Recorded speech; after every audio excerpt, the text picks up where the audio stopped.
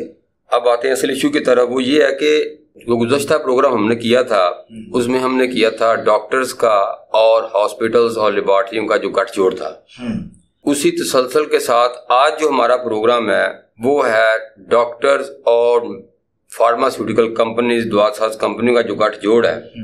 اس حوالے سے.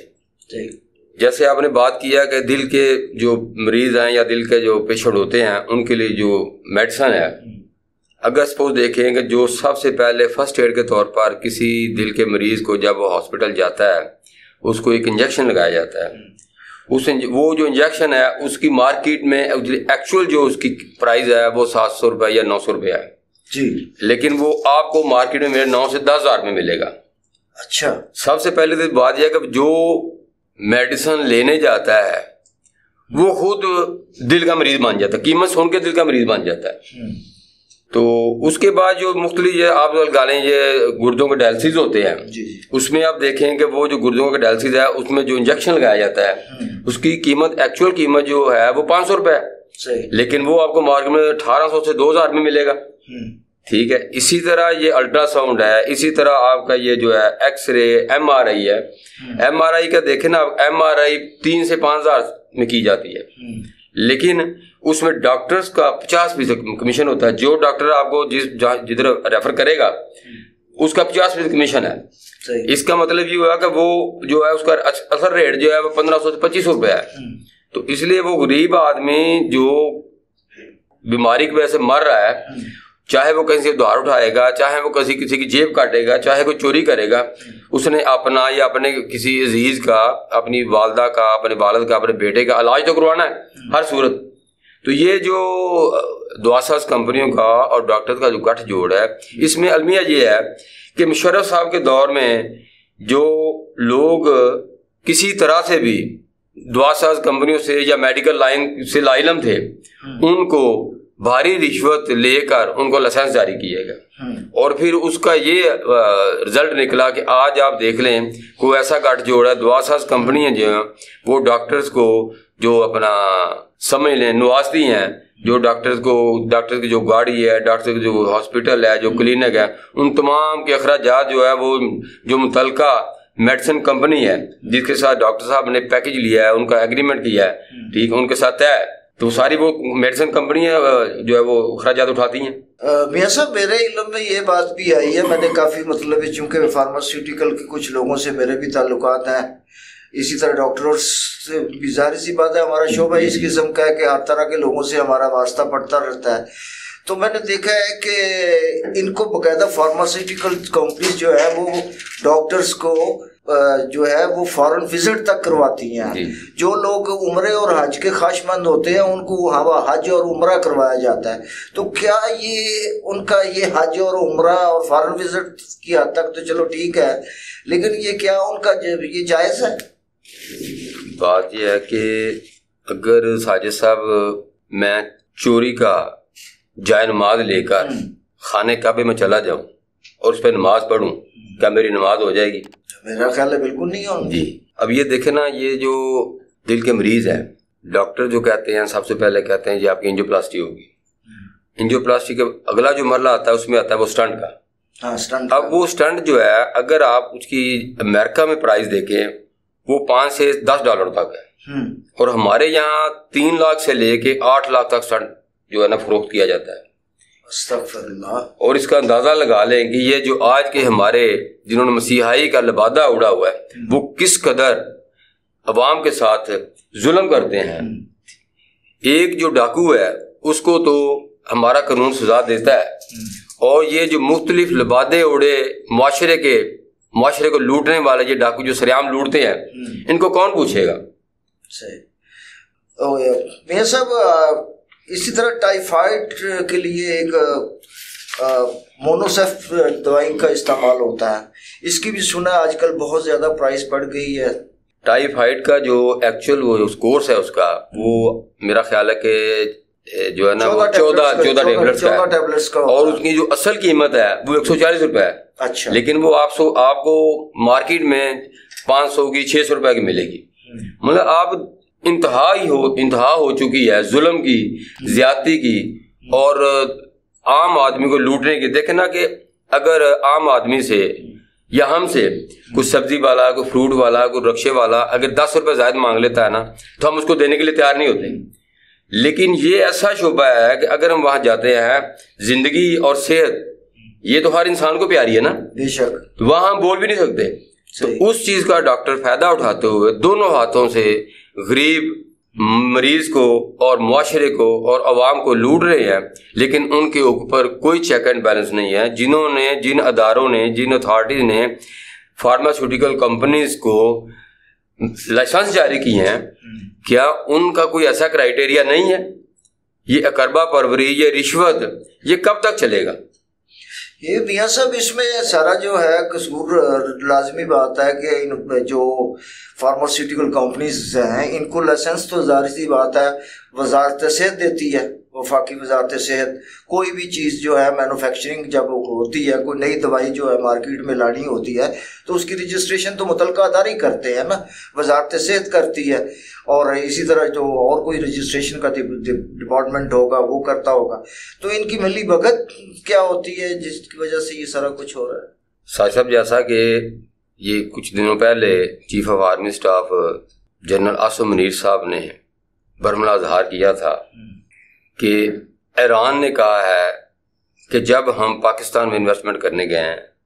تو وہاں کی بیوروکریسی جو ہے وہ آڑے آ گئی ہے. تو اس لیے بات یہ ہے کہ جو بیوروکریسی ہے ہر کام میں وہ ایک کمیشن ایجنٹ کا کام کر رہی ہے، کیونکہ اس کو پوچھنے والا ہی کوئی نہیں. آج تک مجھے بتایا پاکستان میں رشوت کے اوپر کسی بیوروکریٹ کو، کسی آفیسر کو سزا ہوئی ہے؟ بالکل نہیں، آج کل نہیں، بالکل نہیں. بلکہ آپ کو پتہ ہے کہ پچھلے دور میں جو فواد حسن فواد تھا، جو وہ مطلب ایک بگ گن تھا مطلب بیوروکریسی کی، تو وہ آج کل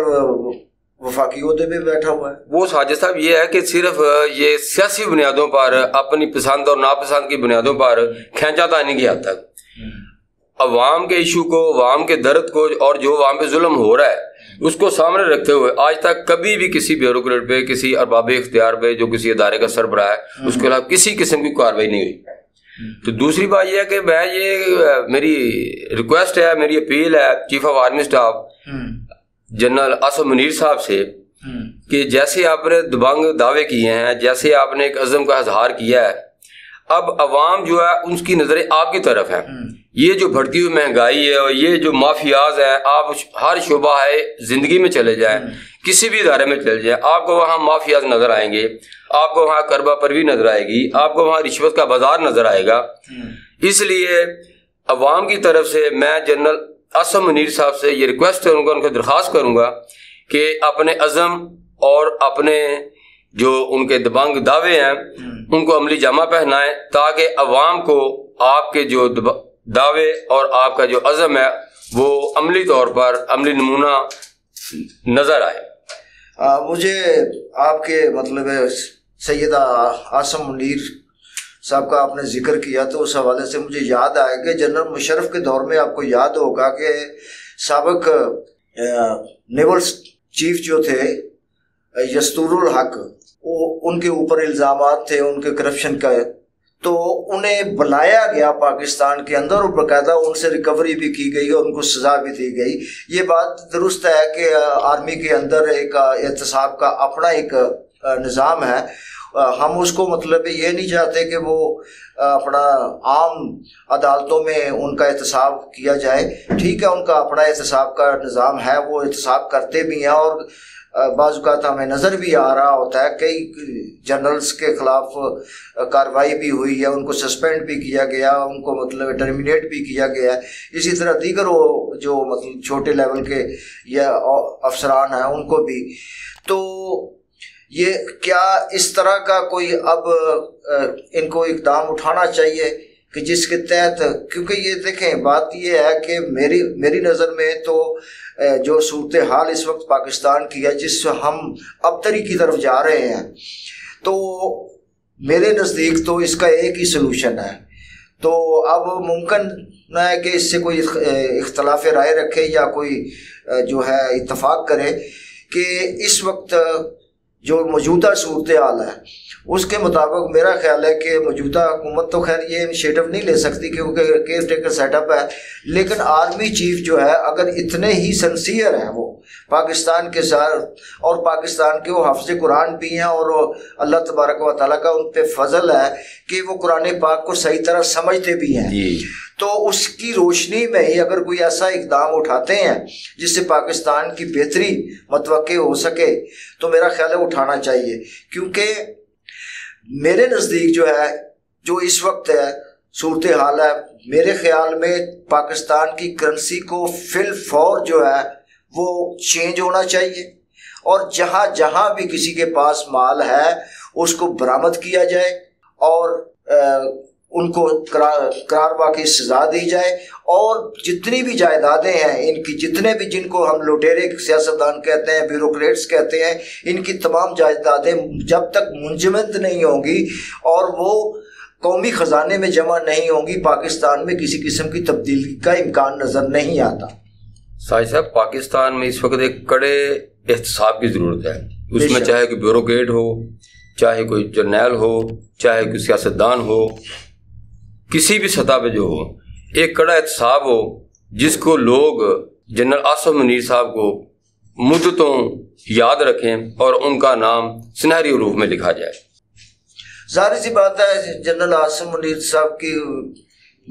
کان میں یہ آوازیں تو جاتی ہوں گی، ٹی وی بھی دیکھتے ہوں گے، نیشنل میڈیا پہ بھی بات ہوتی ہے، اور اگر مثال کے طور پہ سوشل میڈیا پہ بات ہوتی ہے، ہم جیسے لوگ کرتے ہیں تو کسی نہ کسی طریقے سے ان تک پہنچتی تو ہوں گی۔ یقیناً ظاہر سی بات ہے پاکستان کے اندر اتنی انٹیلیجنس کمپنیاں ہیں جو ان کو باقاعدہ باخبر رکھتی ہیں ہر ایکٹیویٹیز کے حوالے سے،